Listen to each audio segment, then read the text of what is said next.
Hey, long time no see. You've really aged. Huh, we're divorced, you know. You could at least try to be a bit more considerate in how you speak. We're exes, so I thought I could speak freely. What have you been up to since we split? Right after our divorce, I got remarried, you know. And guess what? My wife was pregnant right after the wedding. It seemed she was already pregnant when we divorced. It turns out if you're not infertile, having kids is easy. Now I'm living happily with my wife and son. I see, good for you, being so happy. And how about you? Oh, sorry. With your infertility, you'll be alone forever, right? Past 30 and unable to have kids. No one's going to want you. I divorced my ex-husband 50 years ago due to infertility. At a class reunion, I met my ex-husband who boasted about his family. However, it seems he's greatly mistaken. Huh, mistaken about what? Now, I'll make sure he knows so he won't misunderstand. I'm sure he'll be frustrated to hear it. Also, while I'm at it, I'll add a little extra information with a bit of mischief. I decided to tell Derek something I didn't have to.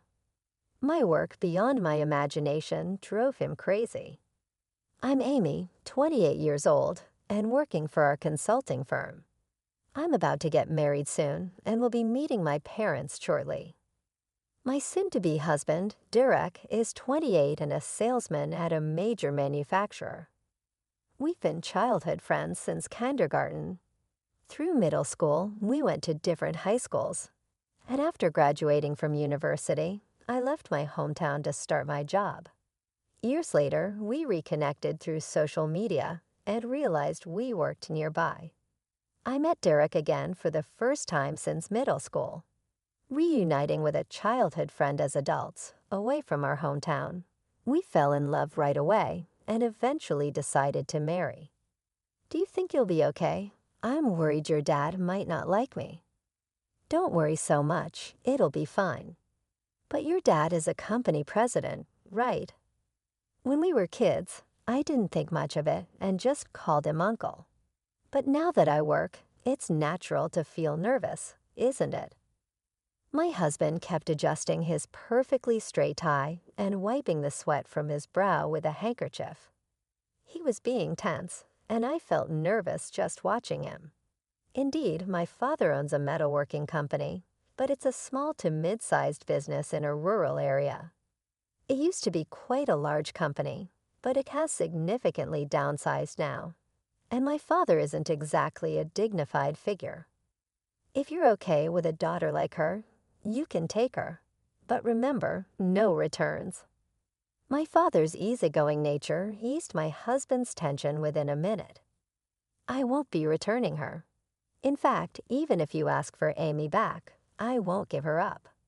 By the end, my husband was relaxed enough to joke around.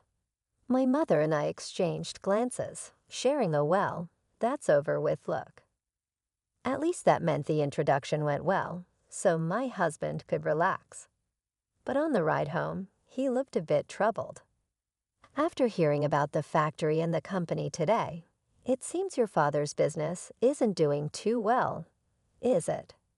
It's not as good as it used to be. Well, that's just the way things go with time. But you're a management consultant, right? Can't you do something? Do you know how hard it is to turn a company around? I have my own job, and it's not like I can help my dad's business on the side. If I were to do it, I'd have to quit my current job and join his company. You are an only child, so you're planning to quit your job eventually and take over the family business, right? That's not going to happen. My dad doesn't want me to inherit the company and struggle. He plans to sell it in the future. That's why I'm only giving him simple advice to keep the company going until he retires. I see. Realizing there's no need to worry about my father's company, my husband's expression softened. I felt happy that he cared about my father, and my expression softened too. Half a year later, we got married. I'll have a coffee. Do you want your usual tea, Annie? Yes, thank you. While I was cleaning up the dinner dishes, my husband brewed my tea. He timed it so the tea wouldn't get cold, waiting until I finished with the dishes. Me being a salesman, he's very attentive. Without me saying anything, he anticipates what I need and does it first. I have no complaints about that, and our married life is going smoothly. However, 2 years into our marriage, although I had no complaints about our life, I started feeling anxious. Our relationship was good, and we were intimate with each other. But 2 years into the marriage, we still hadn't been blessed with a child. There's no need to rush. It will happen in time. But I'm already 30. I can't help but feel a bit anxious. My husband, lounging on the living room sofa and fiddling with his smartphone, responded lightly to my concerns. Normally, I might have expected him to listen more seriously. However, I know he's intentionally keeping it casual, so I don't feel too anxious or responsible about not being able to get pregnant. Derek is an only child, too, and his parents both worked. He often spent time alone at home and has a strong longing for a family life. Both of my parents worked as well, but I used to go to my parents' office after school, so I never felt lonely like he did, always having my parents and their employees around. But I understand the importance of spending time with people. Therefore, I want to make my husband's wish come true. I also want a child. Just to be sure, I'll go to the hospital and get checked. Do you really need to do that? If there's nothing wrong, then that's great. But if there is, it's better to know the cause, right? Well, that might be true. But the next weekend, I went to the hospital alone. There were 2 reasons for this. First, I thought that even if I got checked, they would probably say there's nothing wrong. The second reason was that if there was a problem, I didn't know how to react if my husband was there with me. Without thinking too deeply, I went to the hospital, waiting for my name to be called while thinking about what to buy on the way back. The examination was quick, but the results would come later, so I went home for the day. 2 weeks later, I was given the results. Why does it seem like bad news always takes precedence in these situations? After hearing the results, I didn't go shopping as planned and walked home, staring at the ground. It turns out I'm infertile. I see. The night I received the results, I told my husband about my infertility. I chose to tell him during dinner, hoping it would somehow ease the mood, but the atmosphere at home became tense, and both of us stopped eating. However, not everything was hopeless. There was still some chance. The doctor said that my infertility could be treated with about a 30% success rate. The success rate decreases as you get older, especially after 30. It seems I just made it in time. 30%, huh? And that rate will decrease from now on, I said, contemplating the odds. While I started to eat again, my husband's fork remained still. It seems there is a difference in perception between my husband and me regarding the 30% figure. When I was told I was infertile, I despaired, thinking I couldn't have children. However, hearing the 30% chance, I felt relieved, considering it a not-so-low number. But to my husband, 30% didn't seem like a high probability. Seeing his disappointed expression, I stopped eating again. Since that day, our once smooth marital life has become somewhat awkward. Will you be home late tomorrow, too?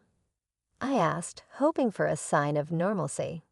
As I cleared the dishes, I spoke to my husband, relaxing in the living room, but he replied disinterestedly. Ever since he learned about my infertility, he has been coming home late. He says he's busy with work, but I suspect he wants to reduce the time he spends at home. As a result, on weekends, he leaves early in the morning and returns late at night with his late returns. I started eating dinner alone. Moreover, he stopped sleeping in the bedroom and started sleeping on the living room sofa. We lived together, but it seemed like we were living separately. I felt lonely as I sensed my husband drifting away, but knowing the cause lies with me, I couldn't blame him. 6 months later, our relationship had completely cooled down, and we hardly spoke at home. Today, being a weekend, he left the house early. Watching him put on his shoes at the entrance, I felt a sense of relief. I felt lighter after you left and found myself more efficient with the laundry. But as I was about to put his shirt in the washing machine, I sighed. I thought again with the foundation, it's so hard to remove. His shirt had foundation stains, but I wasn't surprised.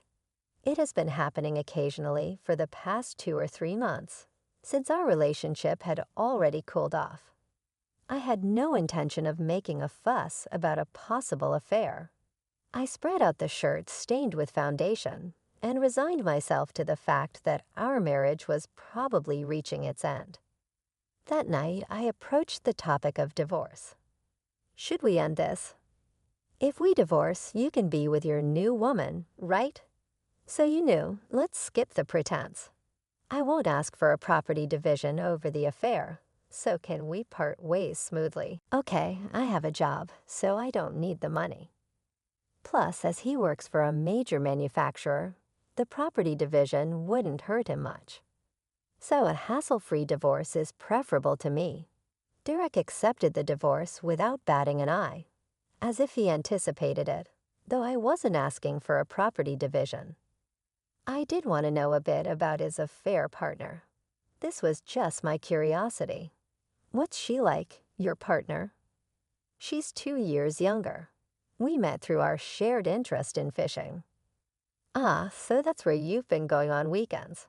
She's bold to date a married man. You didn't. Your marriage did. You know, I was honest.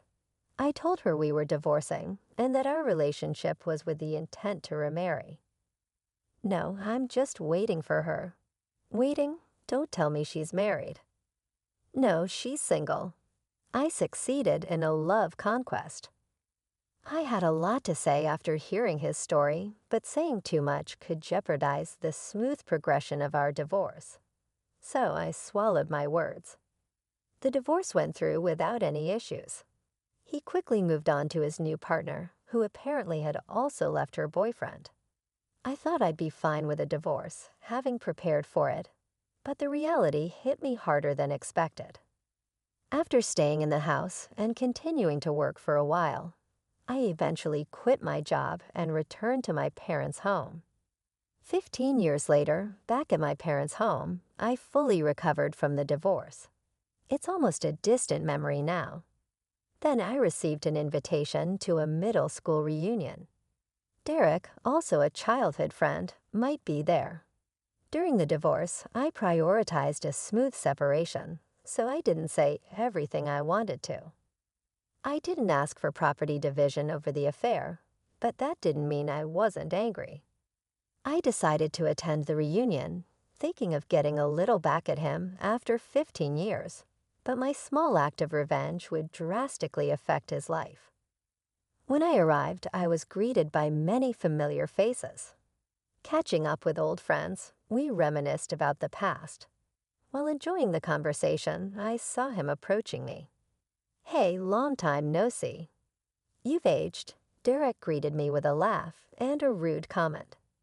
If I'm old, then so is he, right? We were enjoying the conversation until he approached with a villainous grin, making the others feel awkward. We're divorced, remember. Try to be more considerate. We're exes, so I thought I could speak freely. What have you been up to since our divorce?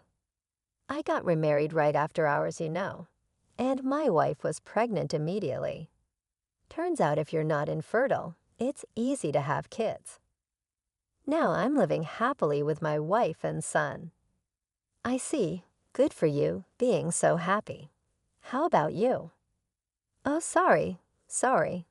Being infertile, you must be alone for life, right? No one wants someone over 30 who can't have kids, right? Who's alone?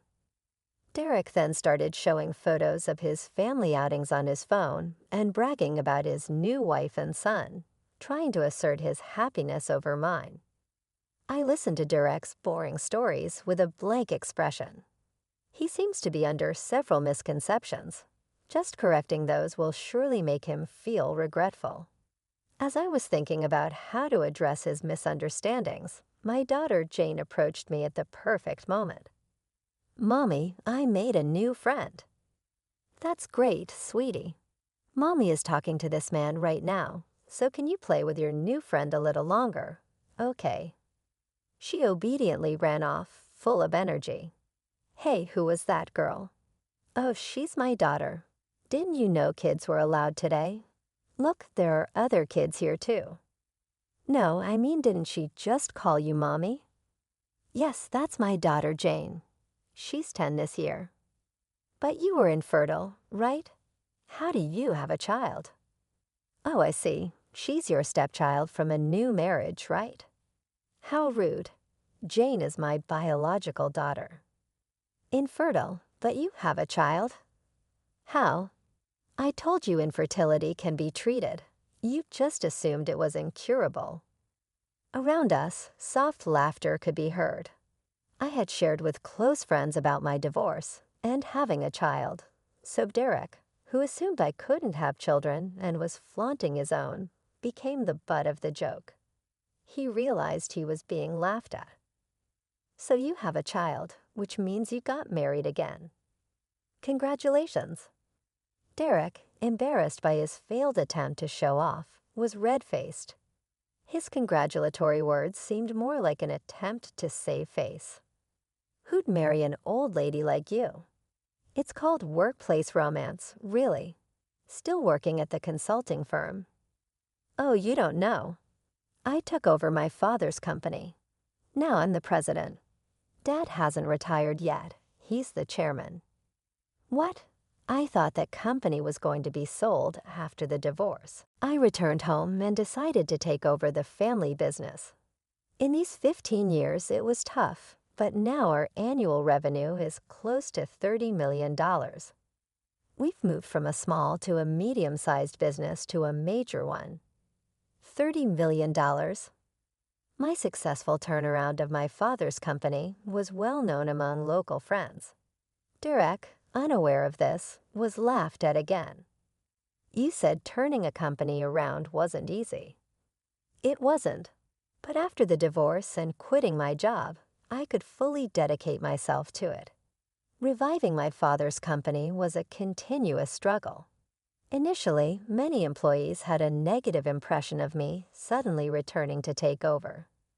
So I first focused on building trust through active communication with employees. It took 2 years just to achieve that. Once I earned their trust, I leveraged my consulting experience to prove my business acumen. It took about 3 years for this phase. During this time, I worked so hard that I wore myself out, both physically and mentally. But my current husband was there to support me. He also stood by me through the infertility treatments, and 10 years ago, we were blessed with our daughter Jane. Even after her birth for 10 years, we all worked tirelessly. Before I knew it, the company broke through the common business barrier of $10 million in annual revenue and is now growing towards $30 million. You are the president of a company with $30 million in revenue. Yes. You left me because of my infertility and went to another woman, not knowing that I had the potential to become the president of a company with $30 million in revenue, but I was able to have a child. How do you feel now? And how about you? How's work? Have you become a sales manager or something? I asked Derek with a villainous smile, not knowing his current status at the company. But in a major manufacturer company like his, there must be a lot of competition. Seeing him clench his teeth in silence. I was convinced he hadn't made significant progress in his career. I successfully countered his attempt to glow over his children and took the upper hand with my career success. Seeing his frustrated expression, I felt satisfied but decided to drop one more bomb. By the way, you said your wife got pregnant immediately after your marriage, which was right after our divorce. But she also left her boyfriend around the same time, right? Does that really mean that it's my child? Of course it is. There's no mistake about it. That doesn't sound very convincing. You know you were having an affair and she was cheating too, right? The topics of affairs, cheating, and the possibility that Derek's child might belong to someone else drew the attention of those around us. Not just our close friends, but many others gathered around us. Though it was a bit embarrassing to be the center of attention, Derek was clearly the villain in this situation. All the cold stares were focused on him. Realizing the cold stares were directed at him, Derek fled the venue as if he was escaping. Satisfied with making him embarrassed, I resumed chatting with my friends, feeling like I had gotten my revenge on him. I thought I wouldn't have to think about Derek anymore. However, a month after the reunion, he called me, probably getting my number from a friend at the event. Reluctantly, I answered the phone. "Hey, did you know about this?" I racked my brain for what he could be referring to, but came up blank and asked him directly, "What are you talking about all of a sudden? What's going on?" "It's about my child. Just like you said, it turns out he's not actually my child." What? I couldn't help but burst into laughter, even though I knew I shouldn't. Apparently, Derek had a DNA test done, worried by my words, and it turned out that the child he thought was his with his new wife was not biologically related to him. "How did you know that, and why didn't you tell me?" "I didn't know. I just said that to make you uneasy, or maybe cause a little argument with your wife. I never thought it would actually be true." Was she a crazy woman? No, she thought it was my child, too. She didn't know until I told her. She had a boyfriend until right before getting pregnant with you, and you both never questioned it. That's unbelievable. But you've raised him for 15 years. Even if he's not biologically yours, he's still your son, right? What? No way. I was deceived into raising someone else's child for 15 years. It's definitely going to be a divorce. I had a lot to say to Derek, just like during our divorce discussion. But everyone has their own values, and it's not my place to interfere in someone else's family matters. "So you're going to divorce her?" "That's the problem. I can't because she won't agree to it." Apparently, upon discovering the child wasn't his, Derek wanted to divorce his now wife. She, however, first tried to contact her boyfriend from 15 years ago, probably to see if she could rely on him after a divorce. But after telling him about the child, he disappeared, quitting his job and becoming unreachable. Can't you divorce her because she had another man's child? Isn't that grounds for divorce? That's where it gets complicated. The child was conceived before our marriage, so it's not technically infidelity. We both thought he was ours. It seems the situation between Derek and his new wife is more confusing than I imagined. He explained it in detail, but it was a legal matter that I didn't fully grasp. What I understood was that legally Derek is recognized as the father since they both believed the child was theirs. To push through with a divorce, he would need to legally prove he's not the father and nullify their parental relationship. However, there was a case where the Supreme Court ruled that a DNA test couldn't negate a father-child relationship, making his situation quite complicated. Even if the parent-child relationship is legally dissolved, it's not entirely the wife's fault, as both she and Derek believed it was their child, and neither had investigated the father's identity. Since it wasn't a deliberate deception on her part, a divorce on the grounds of the child's paternity may not be granted. So the new wife, having nowhere else to turn after the real father disappeared, refuses to divorce Derek. He wants to divorce but can't use the child's paternity as a reason. That's the situation. So you want a divorce but can't, right? Exactly. What should I do? Continue raising someone else's child? I sighed upon hearing Derek's dilemma. You keep saying someone else's child, but he's been your son, hasn't he? Oh, he's the child of my wife's ex, not mine. I tried to reason with him, but it seemed futile.